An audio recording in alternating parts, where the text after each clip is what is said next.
नमस्कार, मैं हूँ रोहित खन्ना, आप देख रहे हैं आर के एस्ट्रो। और आज चर्चा हम उस विषय पे करने वाले हैं। बहुत सारे लोगों ने कहा यार दुकान खोल ली थी, चलती नहीं है। किसी ने कहा पूरे उम्र की पूंजी फैक्ट्री में लगा दी, एक छोटा सा व्यापार शुरू किया था, सब सही था, प्लानिंग सही थी, ग्राहक भी थे, मशीनरी भी थी, काम करने, फिर भी चलती नहीं है। ऐसे बहुत सारे केसेस आए। फिर हमने डिस्कस किया पंडित प्रदीप रूड़ा जी से। स्वागत करते हैं सबसे पहले उनका। सर बहुत बहुत स्वागत है आपका। जय श्री राम। जय श्री राम। सर, जैसे कि हम चर्चा कर रहे थे, कई बार आदमी अपनी पूरी जिंदगी की पूंजी लगा देता है, स्टार्टअप शुरू करता है, फैक्ट्री खोलता है, कोई यूनिट लगाता है कि अच्छी कमाई होगी, सब सही है। लेकिन एक पेच ऐसा फंस जाता है कि जिसके कारण वो लॉसेस में चला जाता है, काम चलता ही नहीं है। फिर कहते हैं किसी ने काम बांध दिया है। तो क्या इसमें वास्तु का रोल है? क्योंकि आप बहुत सारे वास्तु करते हैं फैक्ट्रियों के। नमस्कार रोहित जी। बिल्कुल, जब इंडस्ट्री स्थापित हम करते हैं उसमें वास्तु का बहुत बड़ा रोल आएगा। और वास्तु का जो रोल है वो वहीं से शुरू हो जाएगा जब आप उस फैक्ट्री के लिए बिल्डिंग लेते हो या बिल्डिंग तैयार करते हो, वहीं से शुरू हो जाएगा।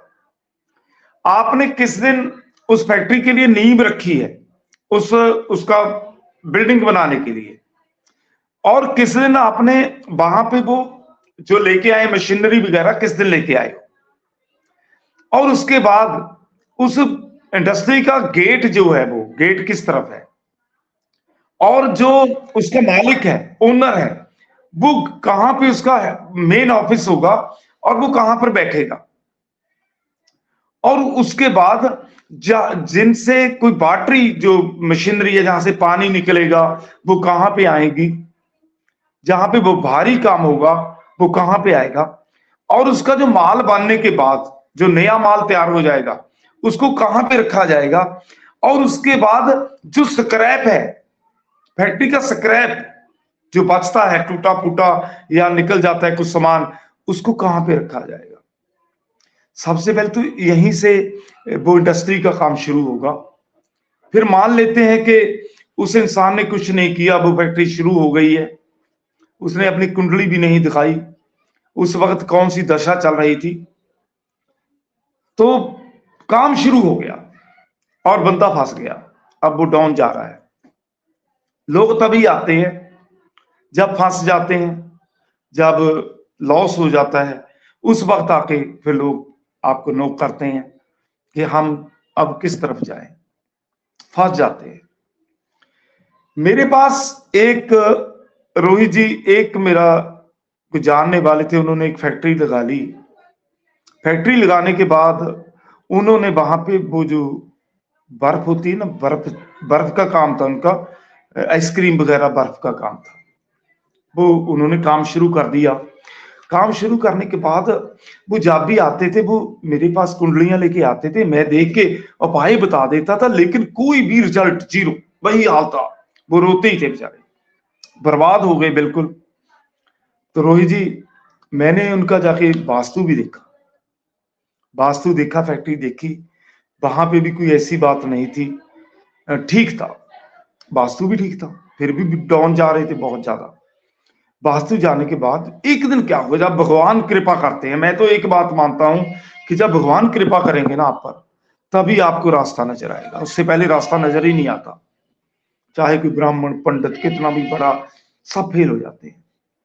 एक दिन क्या हुआ, वो कुंडली उठा के लाए अपने बेटे की कुंडली उठा के लाए। मैंने वो कुंडली देखी, उनका जो राहु था, उसके बेटे का, वो 8th हाउस में बैठा हुआ था।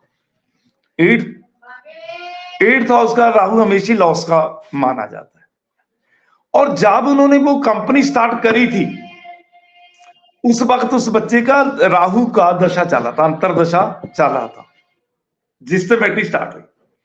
उसके बाद तो मैंने उनसे पूछा, यार ये कुंडली आज पहली बार लेके आए हो, जो ये इंडस्ट्री है किसके नाम पे है? वो बोलता है इसी बेटे के नाम पे इंडस्ट्री है ये। अब बोलो, जब उनके भगवान ने उन पर कृपा करनी थी, कहती इसी बेटे के नाम पर ये फैक्ट्री है, और इस तरीके को हमने शुरू करी थी, वो बात हमारे पास फंस गई आके। मैंने उसको एक ही बात बोली रोहित जी, मैंने बोला कि इस फैक्ट्री को बेच दे। वो बोलता कि अगर मैं आज इस फैक्ट्री को बेचता हूं जितना मैंने पैसे लगाया है उससे आधा पैसा भी मेरे पल्ले नहीं पड़ेगा, मैं खत्म हो जाऊंगा। मैं कहता हूं रोज रोज खत्म होने से अच्छा है तू एक दिन मर जा, एक ही दिन मर। उसने मेरा कहना मान के उस फैक्ट्री को बेच दिया और बहुत लॉस हुआ बेचारे का। रोहित जी आप यकीन मानोगे उसके बाद उन्होंने नए जो काम शुरू किए, आज वो बंदे नंबरों में है, नंबरों में।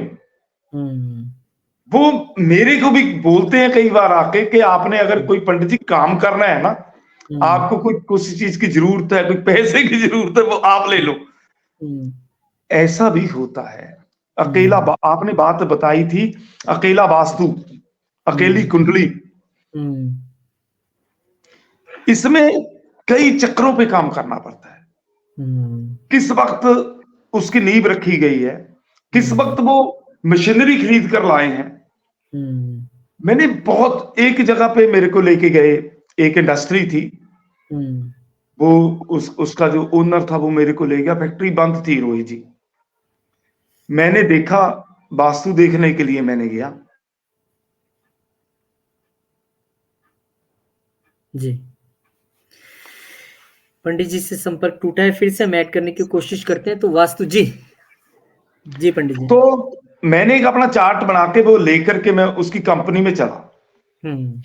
तो मैं रोहित जी मैं जाके ना वो लेके अपना चार्ट जहां पे जाके रुका मैं, आप हैरान मानोगे, वो मेन पॉइंट था उनकी फैक्ट्री का मेन। मैं गेट से चला था, मैं पहली बार उनकी फैक्ट्री में गया था। मैं वहीं पे जाके रुका, वहीं पे जाके मैंने वो बोलते जो मेन फॉल्ट है इस फैक्ट्री का वो इसी स्थान पर है। वो स्थान कौन सा था? अग्निकोण था उनका।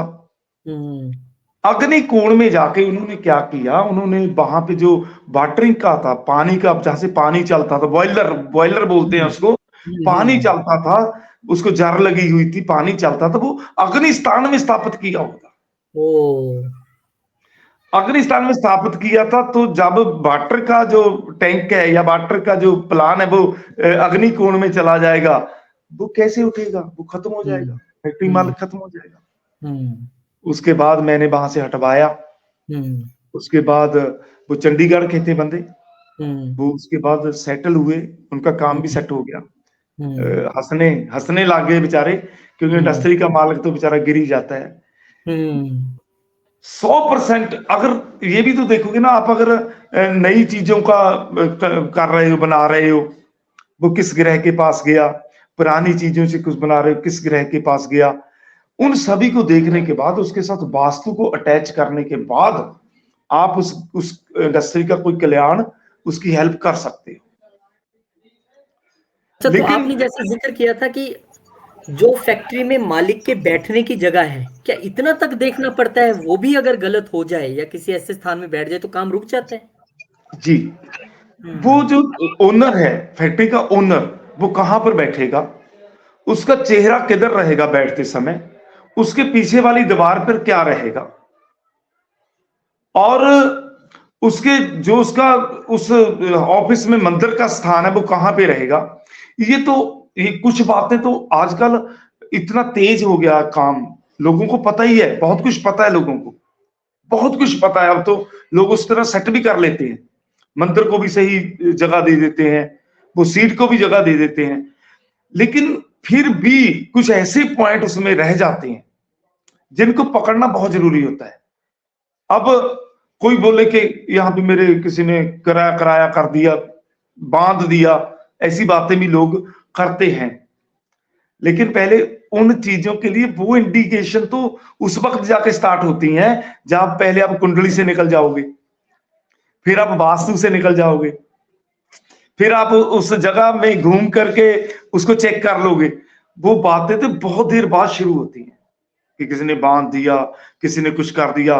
कई बार तो उन चीजों की जरूरत ही नहीं पड़ती, उससे पहले ही कुछ ऐसे उनसे करवाए जाते हैं रेमेडीज या कोई उनसे पाठ वगैरह, उससे ठीक हो जाते हैं। क्या फैक्ट्री में कौन सा कलर करवाना है? क्या गलत कलर भी मुश्किल में डाल देते हैं? कलर देखिए, कलर तो साइड वाइज ही होगा ना। अगर आप अग्निकोण का लेंगे तो रेड ही रहेगा, अगर आप पश्चिम का लोगे तो ग्रीन ही रहेगा, अगर आप उत्तर का लोगे तो येलो ही रहेगा। वो तो उसके हिसाब से कलर हो जाते हैं। अब वहां पे आपने उसका गेट गेट किस तरफ रखा है, गेट किस तरफ गया, आप काम किस चीज का कर रहे हो, गेट किस तरफ गया, सूर्य की रोशनी कहां पे किस तरफ से पड़ रही है। क्या आपकी सूर्य की रोशनी आकर के आपके जहां पे अपने पुराना लोहा रखा है वहां तो नहीं पड़ रही, उसको भी वो भी खराब कर देगा काम। वहां पे कई बातें होती हैं, लेकिन पूरी तो कोई कर ही नहीं सकता। एक घर में भी पूरा वास्तु नहीं कर सकता कोई। नहीं, तो जब आप वास्तु करने जाते हैं किसी भी संस्थान में, फैक्ट्री में, तो वास्तु करते-करते क्या आप वहीं उनकी कुंडली भी चेक करते हैं? क्योंकि आपका कहीं पेच फँसा तो कि वो भी आप बिल्कुल साथ में दिखाइए, कॉम्बो पैकेज रोहित है। जी, हाँ, कुंडली कुंडली बिल्कुल चेक करनी पड़ेगी। वहां पे कुंडली भी चेक करनी पड़ेगी, वहां पे उनका वास्तु भी देखना पड़ेगा। वो सभी बातों के मेल जोल के बाद ही कोई बात करी जाएगी। ऐसा नहीं होगा हम गए वहां पे, हम कहेंगे आपकी इनको तोड़ देते हैं, वहां पे 5,000 का एक जंतर लगवा दिया, इस दीवार पे लगवा दिया, इस दीवार पे लगवा दिया, बेचारे का 2-4 लाख रुपए खराब करके घर को आ जाए। वो पाप है, वो पाप है। वो तो पहले ही मरा हुआ है, जिसका सब कुछ डूब रहा है वो तो मरा हुआ है बेचारा, उसको और मारोगे, पाप किसे लगेगा, कौन कौन संभालेगा उस पाप को। वो लगा दिया किसी ने वहां पे, प्रेम से लगा दिए, किसी ने कुछ लगा दिया, ऐसा कुछ नहीं। कुंडली भी साथ में चेक करनी पड़ेगी। वो किसके नाम पे फैक्ट्री है, उसकी कुंडली क्या कहती है, किस वक्त उन्होंने काम ये शुरू किया, फिर वो जगह कैसी है जहां पे काम किया। वो सभी बातों को बराबर एनालिसिस करने के बाद ही आप पहुंचोगे उस प्रोग्राम पे, अदरवाइज नहीं पहुंच सकते। मतलब चाहे कोई नई फैक्ट्री लगवा रहा हो, तो बेहतर है कि वो पहले वास्तु करवा ले, तो नुकसान कम है। चीज़ें पहले प्लान हो सकती हैं और यस, जिसकी पहले से चल रही है, उसमें अगर कोई दिक्कत आ रही है, तो वो भी मुमकिन है ठीक होना। यस, उसके बाद अगर उसने सब कुछ कर ही लिया, अब वो फंस गया, फिर उसके बाद भी उसका क्योर होता है, लेकिन काफी काफी शांति से, तरीके से उसको निकालना पड़ता है। अगर कोई कहे कि कोई जादू की छड़ी से एकदम किसी को ठीक कर देगा, वो कुछ नहीं है। हमारे पास बहुत लोग आए रोहित जी, हमें फोन भी आते हैं कि वो वशीकरण कर दोगे आप किसी का। ऐसी बातों में लोग बहुत फंसे हुए हैं बेचारे, काफी उलझा हुआ सिस्टम है। उलझा लेकिन हुआ सिस्टम है, लोग भ्रम में ज़्यादा हैं। भ्रम में जाता है, भ्रम में जाता है। लेकिन अगर रास्ता मिल जाए हुँ। तो नामुमकिन कुछ नहीं है। तो क्या ये जो रास्ता वास्तु है, ये बड़ी फैक्ट्रियों तक ही सीमित है या अगर किसी की कोई छोटी-सी दुकान है, वो भी कई बार चलनी बंद हो जाती है, वहाँ भी काम रुक बिल्कुल, जाता है, वहाँ भी गलतियाँ हो जाती हैं? हाँ, छोटी छोटी जो दुकान है, छोटी दुकान क्या, घर क्या, इंडस्ट्री क्या, किसी भी तरह का, हर ऑफ़िस हो जगह, चाहे। हर जगह वास्तु का एक महत्व है, लेकिन उसके साथ कुंडली का भी महत्व है। आप कैसी भूमि पे बैठे हो उसका भी महत्व है। लेकिन वो सभी बातों को अगर आप साथ लेकर चलते हो तो रिजल्ट है। चलिए, रिज़ल्ट है और ये जैसे कि अभी पंडित प्रदीप रूड़ा जी ने बताया कि जो आपके पास किसी एस्ट्रोलॉजर के पास आता है, वो तो पहले ही डूबा हुआ है, तभी तो वो आता है। और धर्म ये कहता है कि आप डूबे हुए व्यक्ति को या दुखी व्यक्ति को अगर लूटना चाहेंगे, तो वो नहीं हो सकता। ना ही इन्होंने कभी अपने जीवन भर में किया है, इतना बड़ी एस्ट्रोलॉजी का इन्होंने पीरियड गुज़ारा है, हमने भी इनको देखा है। ना ही कभी वो मकसद रहता है। हाँ, जब भी हम किसी से कुंडली दिखवाएँ, हाथ दिखाएँ, वास्तु करवाएँ, तो एक एनर्जी एक्सचेंज होता है। ये शास्त्रों में भी वर्णित है कि आप यथा योग्य अपना ज़रूर करें, ताकि जो आपको रेमेडीज़ बताएँ, जो आपका कार्य करे, वो फलीभूत भी हो। ये भी ज़रूरी होता है। बहुत-बहुत शुक्रिया आपका, बहुत धन्यवाद और सभी लोगों से निवेदन है कि आप वीडियो को शेयर करें, लाइक करें, चैनल को सब्सक्राइब करें और अगर आप भी चाहते हैं, किसी व्यापारिक संस्थान का, ऑफ़िस का, दुकान हो, शॉप हो, कोई बिज़नेस आप कर रहे हैं, लगता है रुका हुआ है, सब कुछ सही जा रहा था, प्लानिंग सही है, लेकिन 99 पे जब वो डाउनलोडिंग होके फेल हो जाती है, अगर वो आपके साथ हो रहा है, तो एक बार वास्तु ज़रूर करवा के देखिए। पंडित जी से संपर्क कीजिए, वो आपके व्यापारिक संस्थान पे आके वास्तु करेंगे और हम उम्मीद करते हैं कि आपके लिए वो बिल्कुल सही है। बहुत-बहुत धन्यवाद। जय श्री राम पंडित जी। जय श्री राम। जय श्री